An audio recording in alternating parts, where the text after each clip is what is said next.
Hola, hola, hola, hola. Saludo. En el día de hoy vamos a hablar acerca de la mecánica de los fluidos.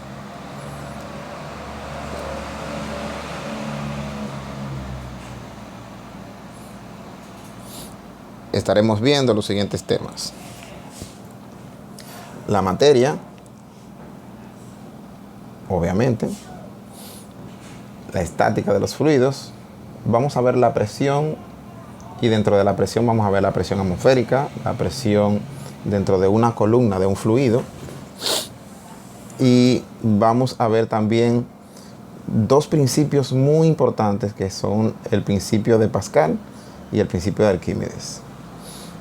También vamos a ver cuantas ecuaciones. Dentro de ellas tenemos la ecuación de continuidad y la ecuación de Bernoulli. Sin preámbulos, entonces nos vamos a lo nuestro. Bien.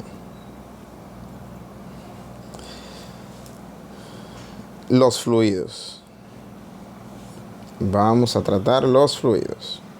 Nosotros conocemos muy bien tres estados de la materia. Conocemos el estado sólido, el estado líquido y el estado gaseoso. Eso lo conocemos muy bien.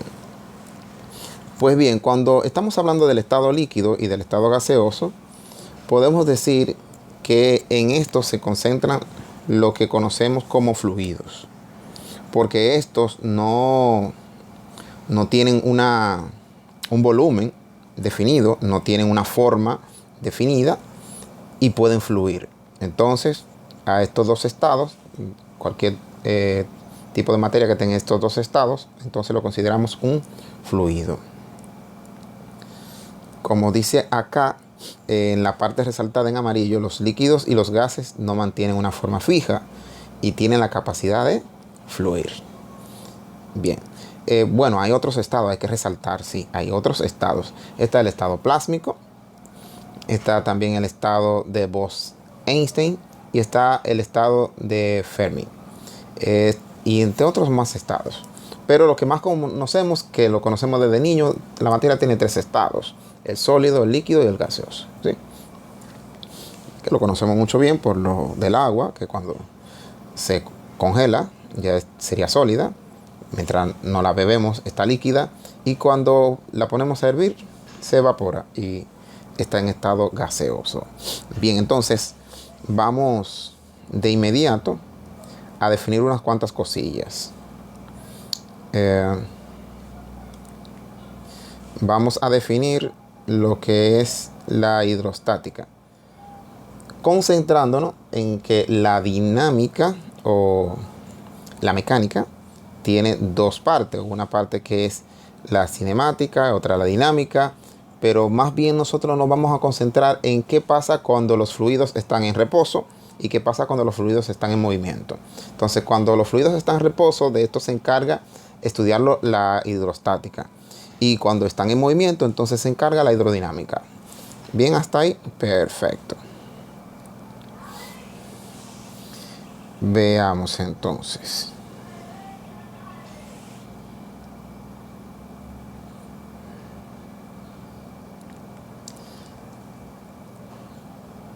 Cuando estamos hablando de la densidad, sí, estamos hablando de la densidad, y específicamente queremos decir que hay una relación importante entre la masa de un objeto y el volumen que este objeto ocupa. Que por cierto, es bueno resaltar que el agua es uno de las sustancias más chévere, más bien que tiene el universo, porque esta puede cambiar su densidad. Todos los demás elementos que vamos a ver acá mantienen su densidad, que de esto queremos hablar ahora, de la densidad, mantienen su densidad fija. Ya lo vamos a ver aquí en este texto. Pero el agua no la mantiene fija, especialmente cuando está en estado sólido, crece su volumen, por lo tanto su densidad disminuye, y por eso es que un cubito de hielo puede flotar en el agua. Vamos a ver. Aquí nos dice que a veces se dice que el hierro es el más pesado de la materia, pero eso no es cierto. Porque eso es relativo. Y está claro que un tronco de madera pesa más que un clavo de hierro, pero también el plomo tiene una densidad mucho más grande y es mucho más pesado. Pero lo que queremos ver es la densidad, la comparación de la masa con el volumen. Porque si es mucho hierro, va a tener mucha masa. Si es mucha madera, va a tener mucha masa. Y la masa por la gravedad, esto es el peso. Pero bien, el caso es que la concentración de masa por unidad de volumen, a esto se le conoce como densidad. La densidad de un objeto o fluido homogéneo es la razón entre la masa y su volumen. Esto se puede expresar exactamente como lo vemos aquí. Como ρ, esta letra griega, igual a m sobre v. Donde m es la masa, v es el volumen. La densidad es una propiedad característica, como les decía ahorita, de cualquier sustancia pura. Los objetos fabricados de determinada sustancia, vamos a decir de hierro puro o de oro, pueden tener cualquier tamaño, pero la densidad sigue siendo la misma. ¿Sí? Usted vuelve un poco de hierro líquido, echa un pedacito de hierro y no va a pasar lo mismo que un cubito de hielo en el agua. Muy interesante esta parte. Hablemos entonces del peso específico. Ya dijimos que el peso es la masa por la gravedad, ¿sí? Habíamos dicho que el peso o la fuerza gravitatoria es igual a la masa por la gravedad. Pues, ¿qué sucede? Que el peso específico es precisamente, vamos a llamarle así, PE, peso específico. En vez de utilizar la masa, utilizamos entonces la densidad por la gravedad. ¿Se puede decir de otra manera? Claro que sí. Se puede decir que es el peso, fuerza gravitatoria, entre el volumen y ya está.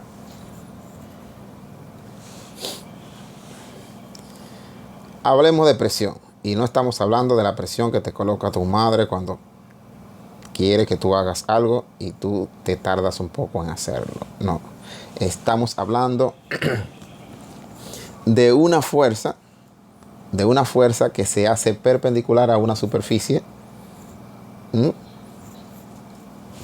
Digámoslo como lo dice este texto. La eficiencia de una fuerza dada a menudo depende del área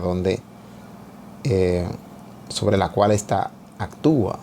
Por ejemplo, si una mujer usa tacones muy finos, causa más daño que si tiene unos zapatos de taco ancho. ¿Sí? Te causa más daño. Sigue siendo el mismo peso, pero la presión que te hizo es distinta. Aunque ella ejerza la misma fuerza, sabemos, el mismo peso, en cada caso los tacones finos serían lo que te haría más daño. Te haría una presión más grande porque el área es muy chiquitita. Entonces la fuerza normal por unidad de área es a lo que se le denomina presión. La podemos escribir así, como se ve acá.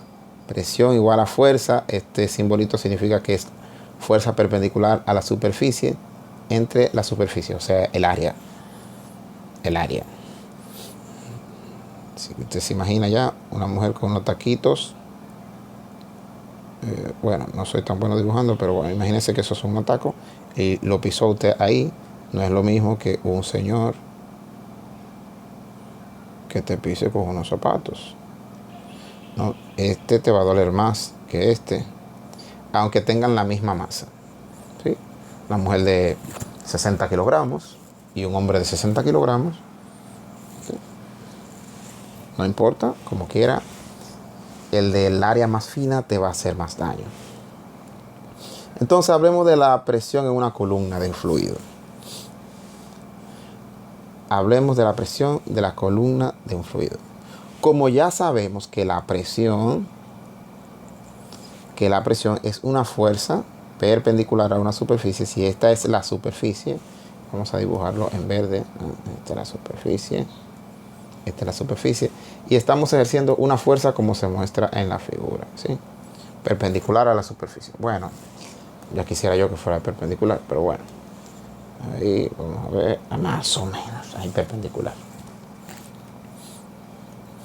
Fuerza entre el área. Sabemos que esto es así.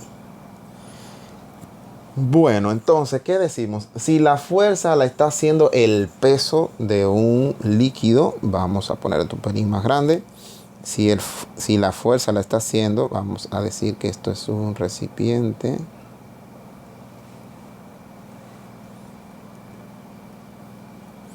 Que tiene agua. Por poner un líquido, puede ser cualquier otro, ¿no? Entonces, este líquido pesa. Este líquido tiene un peso. Y ese peso lo podemos calcular. Ese peso lo podemos calcular. Que sería la masa del agua por la gravedad, ¿sí? Esa masa del agua por la gravedad va a ejercer una fuerza aquí en el fondo del recipiente. Va a ejercer una fuerza en el fondo del recipiente. Y este fondo del recipiente tiene un área, ¿cierto? Sí, cierto. Tiene un área.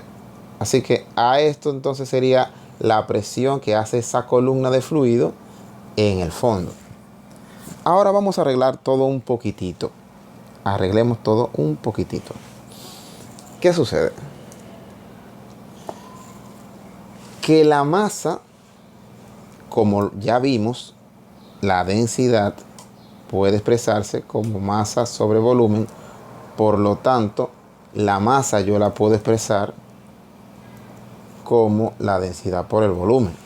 ¿Cierto? Sí, cierto.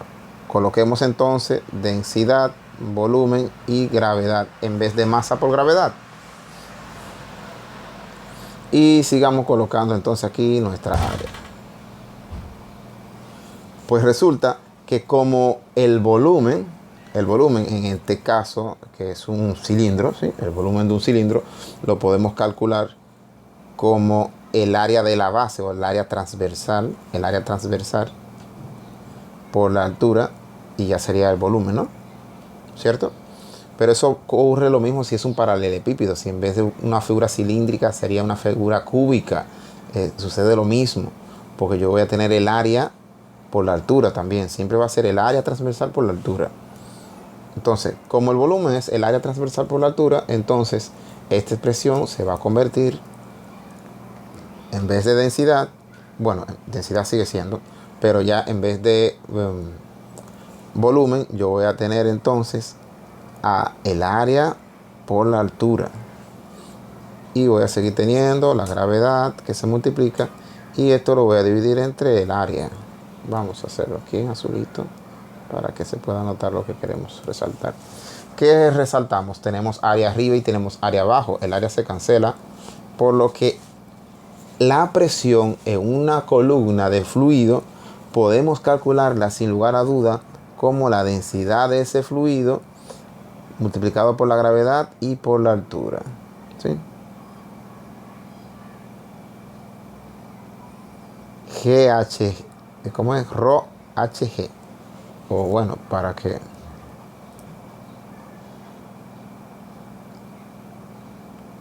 suene más fácil, Rho GH.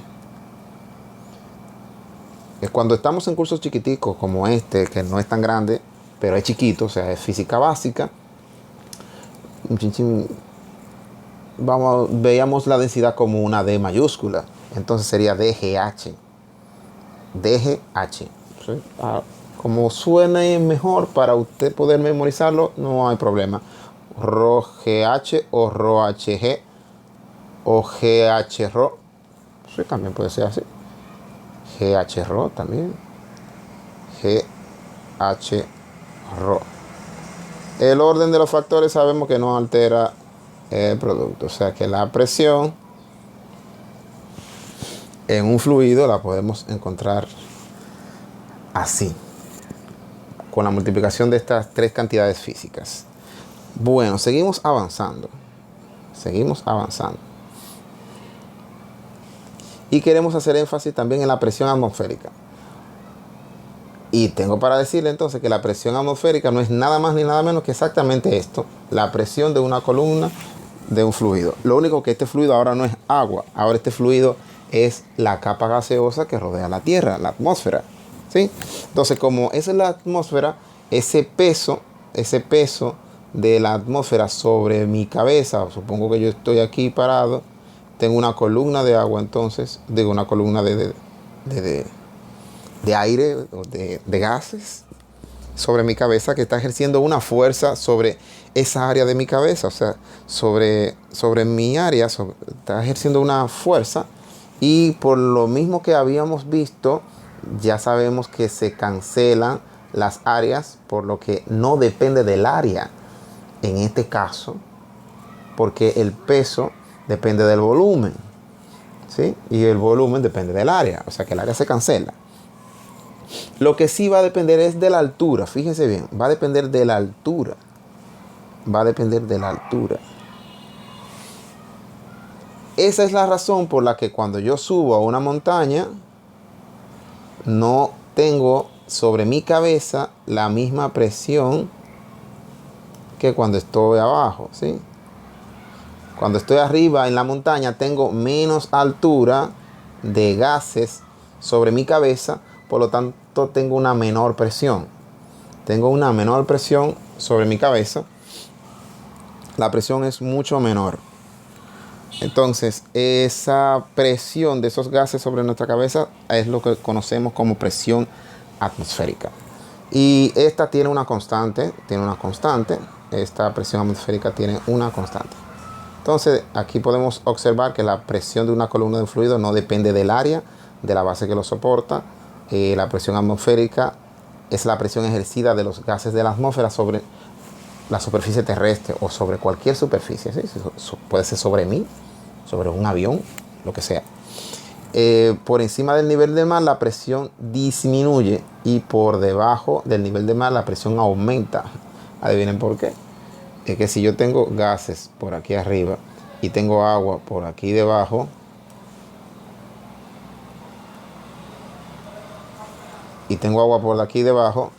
entonces aquí abajo yo voy a tener mayor presión. Y aunque yo no esté debajo de agua y esté en un hoyo, vamos a suponer, en un hoyo, entonces voy a tener mayor cantidad de gases de la atmósfera encima de mí. Por lo tanto voy a tener una presión mayor. Lo mismo que le decía con respecto de la montaña, que sería una presión menor. Pero lo importante aquí es que la presión atmosférica se mide en Pascal, que es un newton sobre metros cuadrados. Y también se mide en bares, en bares. En meteorología te la pronuncian como milibares, porque son muy pequeñitos. Y hay otras también unidades de medir la presión. Por Torricelli, que fue uno de los que midió la presión atmosférica también. Entonces, esto es muy importante. Sabemos ya que el nivel del agua, o que el agua la podemos utilizar para medir un nivel, ¿sí? Incluso hay mangueritas que le llaman mangueritas de nivel. Los que van a estudiar ingeniería ya lo saben. Hay una manguerita que le llaman manguera de nivel. Si usted quiere saber a qué altura de agua, usted pone algo aquí a cierta altura del agua, cuando por allá le pongan la cierta altura, ya sabe que esta altura y esta otra son la misma altura, ¿sí? Por el asunto de que tienen la misma presión. La misma presión sobre ellos, ¿sí? La presión atmosférica por acá, la presión atmosférica por acá. Ya usted sabe. Entonces, vamos a ver si tenemos una última cosita que decir por aquí para hacer una segunda parte, porque en verdad esto se vuelve un poquito largo. Vamos a ver.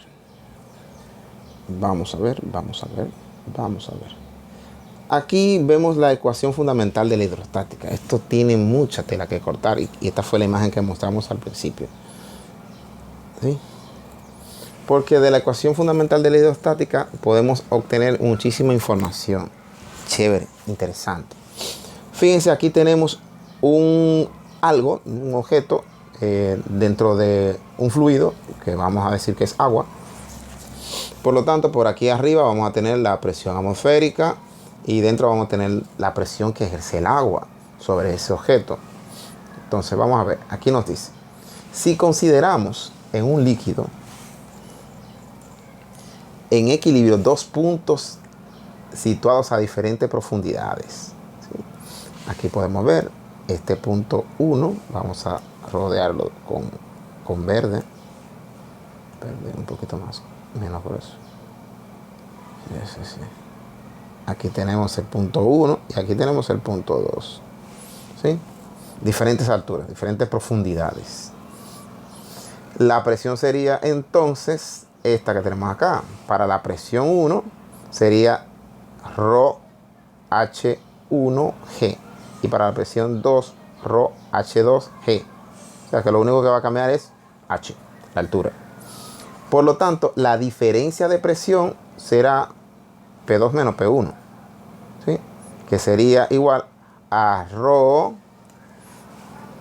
la densidad de este fluido en este caso, por la gravedad, por la diferencia de altura. Y como la diferencia de altura la llamaremos simplemente h, ¿sí? O sea, una altura respecto al punto que estamos abajo y ya, le llamamos h. Entonces, esto lo podemos decir de esta otra manera, que la presión absoluta o la presión total, vamos a decirlo así, la presión total sería en este caso, como acá arribota, bueno, lo podemos simbolizar así, que si el punto es aquí, de aquí para arribita, ¿sí? Entonces aquí, de aquí para arriba sería la presión atmosférica, ¿sí? Esto se convierte, este P1 se convertiría en la presión atmosférica y este ρGH se convertiría en la presión que ejerce el fluido sobre el objeto. Entonces esa sería la presión total. Y este resultado se le conoce entonces como la ecuación fundamental de la hidrostática, la cual es una de las ecuaciones muy importantes en el estudio de la hidrostática de los fluidos. En resumen, ¿qué es lo que nos dice? Nos dice que la diferencia de presión entre dos puntos de un líquido en equilibrio es directamente proporcional a la densidad del líquido, o sea, ρ, a la diferencia de nivel, o sea, a la altura h, entre los puntos y la gravedad, ¿sí? Es proporcional, ¿sí? Que si tenemos una presión de partida, entonces la expresión se convierte en una variación lineal, o sea, no parte desde cero. La ecuación entonces muestra que la presión en el punto 2 es mayor que en el punto 1 y que el aumento de la presión al pasar del punto 1 al 2 está dado por este término, que sería la presión en una columna de un fluido. Bueno, en nuestro siguiente vídeo vamos a estar hablando acerca de los vasos comunicantes, el principio de Pascal y el principio de Arquímedes. No se pierdan la segunda parte.